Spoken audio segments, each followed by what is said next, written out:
Hey everyone, welcome back to the Dare Raid. And by the time this video comes out, we are less than 24 hours away from the beginning of spring practice. And I figured now is as good a time as any to sit down and preview those spring practices. And in lieu of your traditional storyline driven preview where we're talking about who's going to win position battles and controversies at certain positions, I want to look at it more big picture. It's how are the offense and defensive systems being built? How do we expect the position groups and personnel packages to be used by the coaching staff to build the offense and the defense? And more importantly, what is the new direction from a coach's point of view so we can have a better sense of where we're going once we get to fall camp and we have a better idea of where this team is going to be going in the 2025 season. All right, and so what I've done is I've just kind of gone through the offense and the defense, and I've asked some questions. And if we have some contextual clues as to what the answers could be, we'll talk about those. But these are going to be the questions that I'm going to be asking when we start hearing what's coming out of spring practice. And starting on the offensive side of the ball, I want to know how they are building the playbook. And when you look and you compare the offenses between 2024 Kansas, for example, and 2024 Wisconsin, the amount of plays that are used by both teams are basically the same. When you look at the base plays, the plays that they run over and over again, sure, Kansas ran a couple more run schemes than the Badgers did, but the amount of passing plays were basically the same. Where the real difference lied between the two teams is not the plays, but the ways that they ran those plays. And what I mean is, while both teams used the same core 6 personnel packages, where Wisconsin ran 12 base formations, Kansas ran 19. And where the Badgers ran motion on 35% of their plays, Kansas ran motion on almost 70% of the plays. And what you're doing with stuff like this is you're running the same basic schemes over and over again. But because you're using different formations, because you're using different personnel packages, and because you're augmenting them with motions and shifts, you are giving the defense a lot of different looks that they have to account for. And that is going to be a real big change for the Badgers. Because I think a lot of times we talked about last season where it seems like we kind of ran out of ideas. Because the idea was, this will work. Let's keep at it. Let's keep working at it. Why isn't this working? And eventually we ran out of gas with that idea. With Kansas and with Jeff Grimes' offense last season, they kept working at it, and they gave defenses many different looks that they had to account for. And by doing so, you make their job more difficult while keeping things relatively the same for the offense. And then within the same idea of more ways versus more plays, you're also going to take those same personnel packages and you're going to use them differently than the Badgers did. The wide receivers being an example. And so the question for me is, how different is the wide receiver rotation going to look in a system, one, that relies a lot more heavily on 12 personnel, so only 2 receiver sets, but also a system that is going to rely on those receivers playing all over the field and not just on their set sides, or if you have a slot switching sides. Because if you look at Kansas last season, their top 3 receivers, Luke Grimm, Quentin Skinner, and Lawrence Arnold, while you had more roles for all 3 of them, Grimm was more of the slot guy, Skinner and Arnold were more on the outside. All 3 of them played all over the place. And all 3 of them were used in motion. All 3 of them were used in alternate packages. And so while you had the same core of guys, you never quite knew where they were going to be on the field. And then when you add on top of different formations and different motions, that really multiplies what an offense is going to do. So the question I ask is, how are they going to be able to use the players we have already and find ways to scheme them open without overly complicating the system? And speaking of how players are going to be used differently, a big change this season is going to be the added emphasis on the tight end room and how they are going to be used. So my question is exactly that. You obviously have Tanner Koziel, who's going to be your lead pass-catching tight end, but with such reliance on 12 personnel packages, how are they going to fill that extra tight end spot? Are they going to do it by committee? Are they going to have each tight end kind of having a specific role on top of your all-purpose tight end in Koziel, a guy who's should be on the field the majority of the time? And what does this mean for the quote-unquote fullback role? We talked about that in a previous video where I thought Jackson Aker was a perfect player to fit the mold that was created by Jared Casey at Kansas in that pseudo fullback, H-back, tight end type role. And sure enough, when you get into the change in the rosters for spring ball, Jackson Aker's listed as a tight end. And so I think that's already one question answered there. Unfortunately for Badger fans, his position is going to be listed as a tight end, but don't worry, Badger fans, he's basically a fullback. And the last question that I want to ask about the change in the use of personnel is, how is the running back rotation going to be set? Are we going to go back to the days where we had a feature back and a bunch of other guys doing cleanup? Are we going to be by committee? How is that rotation going to be set? All right, so if we want to go ahead and take a look at the numbers from Coach Grimes' previous stops, I think we can get a pretty good understanding of potentially where we could be seeing the running back rotation go, because I don't think right now we have a feature back, a running back that demands 20, 25 carries a game, especially in modern football where there really is no such thing as that anymore. So if we're looking at here, we've got 2024 Kansas, and you can see obviously Devin Neal was their lead back, but they had a pretty good 1-2 punch with Jalen Daniels in both QB design runs and with zone reads. And then you had a couple other backs and Luke Grimm running some jet sweeps to kind of balance things out. So you had a lead back, but there were some other backs there to pick up the slack a little bit as well. If we look at Baylor, kind of the same thing. You had your lead back in Richard Reese, but then you had a couple other running backs averaging 6, 7, 10 carries a game, depending on the back, and kind of balancing out the total yardages and touchdowns between the two of them. And then going all the way back to BYU, here you had a real by committee kind of look. Everything's split pretty evenly. You also, as you could see, a lot of players miss time as well, so that kind of can balance things out, as you can see there. But I'm really interested to see how this room shapes itself out now that Jackson Aker is quote-unquote a tight end. How much is that split going to happen between Darian Dupree, Cade Yakameli, Dylan Jones, and Gideon Atuka? And especially if we're going to be going back to quote-unquote the old Wisconsin way. So next up, let's talk about quarterbacks. I think we're pretty set, obviously, who our starting quarterback's going to be in Billy Edwards Jr. But my question is, given our injury history over the last couple of years, how much time is going to be given to guys like Danny O'Neil with the first team so that they are prepared to run the same package as Billy Edwards is, if for chance that a backup has to get in for extended playing time.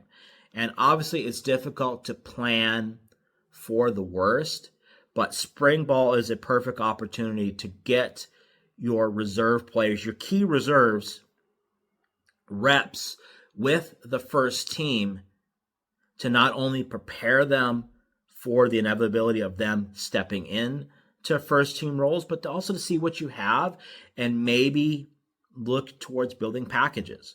I'm not necessarily thinking that we're going to be looking to build a package to get Danny O'Neil on the field this season, but someone like Carter Smith, as a young guy with the way college football is changing, is a true freshman going to be happy with being a third stringer, especially a highly recruited kid like Carter Smith? Don't know. So my question for the QB rotation is exactly that. How are the reps going to be divided? Is there going to be a clear number one, a clear number two, clear number three, or are we going to see a little bit of a mix so we get some quality reps at all three positions in that? And then continuing with that is how much is Coach Grimes' scheme and their idea of what the playbook is going to develop into affected and or dependent on the QB play. I think when you're listening to some interviews with Coach Grimes over the winter so far, it sounds like he has his core that's like, no, this is what we're going to do. He, like any other coach, at his core is a system coach, and he believes that his system is what works best, and we all should have that idea. But when we look at the last couple years, hell, we could go farther back, where subpar QB play has been something that either we have chosen to ignore or something that has come back to bite us in the ass because these QBs are not put in position to have the tools they need to succeed. So is the system that is being put into place this season going to maximize our quarterback's strengths, or are the QBs going to be looked to come in and run whatever is put on the table? And if so, are we going to see quarterbacks struggling with certain aspects of the offense? We hear how much this is going to be an NFL style offense, and that's awesome. I like that idea, but do we have NFL style QBs who are capable of running NFL style schemes with more complicated reads, etc., especially with quarterbacks who are not used to running NFL style reads, etc. This is where the idea of Coach Grimes being a collaborative play caller is going to come into play, where I'm hoping somebody like Kenny Guyton, who has been in the quarterback room, can serve as insight to make sure that especially the passing game not only fits the ideals of what Coach Grimes wants to put on the field, but fits the players that we have in the room. Which leads into a very simple question is, and this goes for both the offense and the defense, but we're talking about the offense specifically here, is are the coaches going to learn from the past mistakes that have been made at Wisconsin? Are we still going to be trying to jam round pegs into square holes to make an offense work when we don't have the horses to do exactly what the offense is supposed to quote unquote do on paper? That is what we really need for this offense to work, is a coaching staff that is willing to build based on what we have, not with what they want. So you have the idea of balancing complexity with execution. And we talked about earlier with the idea of running more ways to run a play than running more plays. That is a way where you can add complexity without complicating execution, because you're executing the same things over and over again. You're just doing it from different locations. So To me, that could be a positive step going forward, as if we're hearing more about the different ways that we're running plays instead of all these different schemes that we're putting out where it doesn't seem like the players are catching on. And the last offensive question that I have is, we look at the amount of motion that Coach Grimes uses. And through spring ball, I want to hear points that are going to let me understand why we use so much motion. What is the philosophy behind what Coach Grimes wants to do? Is he looking at it as an indicator of defensive scheme? Is he using it to gain leverage? Or is he using it just as eye candy? Or a combination of all four? And that's the type of question we can answer by just hearing about explosive plays coming out of motion this spring. That is a really good indicator that, okay, we can get an idea of what they're looking to do with that motion, which dovetails quite nicely into the first question I have for the defensive side of the ball, and that is, how is playing against a new offense in practice going to change the approach of the defensive staff? Is an offense that is less static, more multiple, going to affect the approach that the defense, or our defense sees into going forward? Is it going to expose new holes in the defensive scheme? Is it going to ask the defense to be more reactive instead of static? How is practicing against our own offense, going to affect the growth of a new, or at least updated, scheme defensively? Is the approach that our offense takes during practice going to serve as a better indication of how offenses from the other teams are going to attack our defense? Giving defenses multiple looks in practice while executing the same plays can really help in determine where your strengths and weaknesses are as a defense. And as I just brought up, is the big question for the defense this season is going to be, how has the base defense changed this spring? We have been talking ad nauseum since last season about how the defense needed to get bigger, needed to get stronger. The defensive scheme wasn't working in the Big Ten now, as well as the same scheme with the same players worked in the old Big Ten even just a few years ago. So there has been a big emphasis on changing the body types on the defense, getting bigger, getting stronger, adding more size. So what does this mean for the base defense? Are we going to see more 3-down looks with 3 true defensive linemen? Are we going to see more outside linebackers with their hands in the dirt? How are they going to prioritize the shift in the scheme? Is it going to be new looks? Is it going to be new personnel packages? Is it going to be a combination of both?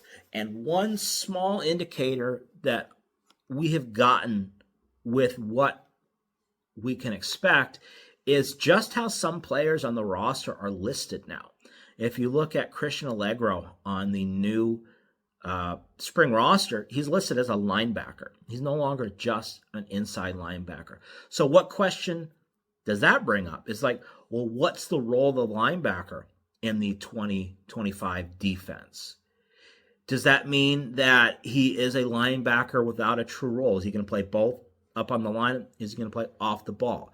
Are we going to be in a situation where, like with some of Coach Fickell's past Cincinnati defenses, where they had off the ball outside linebackers that played in space, similarly to how we used like Hunter Wohler last season, but it's actually a true linebacker, and we have some athletes who could do that. So you can have a real delineation between your true inside backers, your true on the ball, edge, outside linebackers, both pass rushers and edge setters. And then you have your off the ball hybrid outside linebackers who can play in space. So how is this approach to the linebacking core going to change the scheme that we're going to see going forward? Because you still need to have speed and athleticism on the field to combat the new offenses that we're seeing in the Big Ten. We have every year the offenses are getting more spread out, more speed based, but they're not losing their power. So you've got to find that balance, and the first place you start with that is with the linebackers.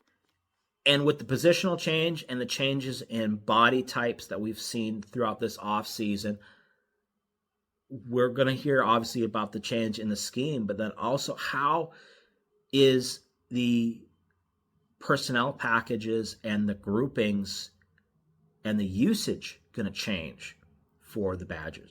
Are we going to see a lot more bodies on the field, maybe less total plays, but more players getting involved, and which could lead to more players having quote-unquote specialized roles? That is going to be interesting to see, because the last couple seasons, it really seemed like the rotation was kind of, defensive line was down to a 3-man, 4-man rotation over 2 spots. Inside linebacker was very similar. Cornerback, they barely rotated. Are we going to see a more reliance on rotation, personnel packages, role players, to make sure that we always have the best 11 players on the field for the situation? Less to do with the 11 best bodies we have, because I think we saw that last year, is sometimes our 11 best bodies on the field were not matched up correctly against the offenses that we were playing against. Building off what we talked about earlier with the offense and how they rely so much more on motion in practice or in the system, it's a lot harder to run man-to-man coverage when you're running against motion. If teams only run it sparingly, you can rotate, etc. But when you have an offense that builds motion into their scheme as a base, it's a lot harder to run man. So this leads to the question, with the new personnel packages and base packages that we're expecting to see, are we going to see a change in the emphasis in pass coverage from straight man-to-man coverage to more of a zone coverage, at least away from Ricardo Hallman? We can let Ricardo Hallman be on Hallman Island and just lock on the number 1 receiver, but how are we going to rotate the coverage around him and behind him? That is going to be really interesting to see, because if we were having problems in man coverage last year, running a lot of motions is only going to create more issues, and that is going to be noticeable during practicing against our own offense. And then finally, talking about the defense, is a big question that I've had over the last 2 years, is where has the pressure gone? Why can't we scheme up pressure to get to the quarterback, to get more bodies on the ball carrier, etc.? And so I want to hear this spring, beyond how much, the dollar packages out there, etc., is how much attack are we putting on the line of scrimmage? And then how are we reacting behind? We're talking about coverage. An easy way to attack a team that runs motion is to bring pressure away from that movement, because offenses are expecting defenses to react to motion and shifts, and sometimes they very rarely have eyes behind it. So we can bring more. That's just one situation where we can start designing up more pressure, because obviously if we're going to have bigger bodies on the field, we might be sacrificing speed. So we need to create more havoc in the defensive backfield or offensive backfield with our defense, or we're going to get a situation where we were last year and we're just going to be static, and eventually we're going to run out of gas and get run over.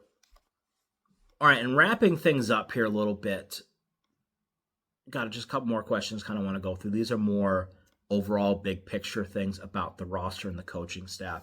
And I think the big one that I am curious about is who is going to step up and be a leader on this team.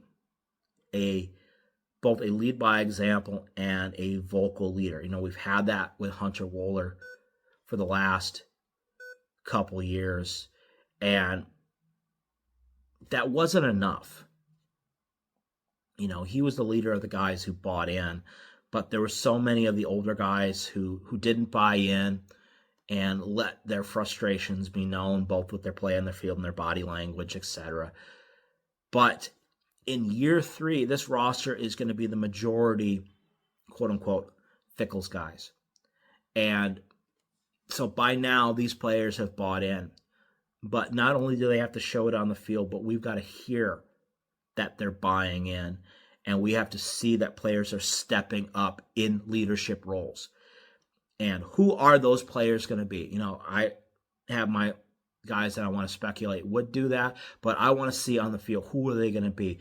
Is it going to be Christian Allegro or Tackett Curtis on defense? Is it going to be Jake Renfro being a much more vocal leader of that group? Are the quarterbacks going to take ownership over the offense, even though Billy Edwards Jr. is a one-year rental? Is he still going to take that leadership role that we saw that Tanner Mordecai had? You know, this team is 50-50 about the leadership of the coaches and the leadership of the players on the field. And everybody is responsible for the good and the bad on the field. And it comes down to who's in charge. And I want to see some players take charge. I want to hear players taking charge. I want to hear players getting after each other on the practice field this spring, because that's going to give me an indication that we are stepping forward and the new breed of Badgers is finally taking hold in Madison. And then finally, the big question that we're all going to have is, in this day and age of the transfer portal, where players have less patience to wait to develop into a role and develop into playing time within a system, within a program, how is the coaching staff balancing that? And how much are the young players getting involved early with not only the idea of development, but early playing time? Because young guys don't want to sit. They know their value, and they know that they can enter the transfer portal at any time, and just the banner of them being a P4 player means that they're going to have offers on the table. And the coaching staff knows that.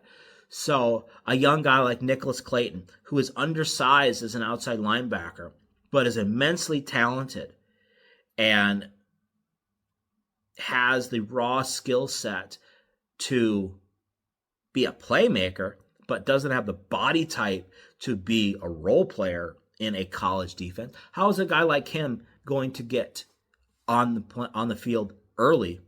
And are the coaches going to try to push him to get early? Same thing with like Carter Smith. You know, he's clearly, as a young quarterback, in a number 3 type role. But how patient is he going to be? So how much are they going to push for him to play early to give him the sense that he's competing without sacrificing the overall well-being of the team just because we want to play a young guy like him early to keep him from transferring? So that balance is always interesting to find out, and it's going to be really key to see how the staff views the roster going forward. All right, I think we're going to call it there. So spring ball is always an interesting glimpse into the program, where the team is looking to go in the season. But as we have seen over the last couple of years, as much as spring ball is an indicator of a direction, it is never a clear-cut indicator of what's actually going to happen on the field. So what I encourage you guys to do out there is Don't buy in to the narratives that are going to come out of spring ball. Narratives are just opinions. Focus on the facts that we get about the team and build from there. Don't buy into the competitions that aren't there. Think logically. Think logically about why your favorite freshman player is not getting as much playing time as you expect, etc. Don't buy into the narratives that are there to create clicks. Buy into the players on the field. Look at what they're doing. And if you can't see that, don't make wild assumptions about what is going to happen once these plays actually count on the game field. So, just my opinion there. All right. So that is our overall preview of spring football. As we get information coming out through these practices, going to do my best to sift through the information that we get and see if we're starting to get some answers to these questions. And that's how I'm going to kind of build my coverage of spring football. Is I'm going to look for answers to the questions I just asked here. I'm also going to be looking for film. Any indication that we have of actual Badger football players on the football field, we're going to use as a guide to what we're expecting to see once we get to fall camp and once we get onto the game field. If by some lucky happenstance we actually get a spring game that might be televised, then maybe we can get a chance to get some film and actually do a breakdown. But until then, we're going to build off of what we see, what we hear, and what makes sense from a coach's point of view as we go through spring ball. So, until next time, thank you for watching, and we'll see you then.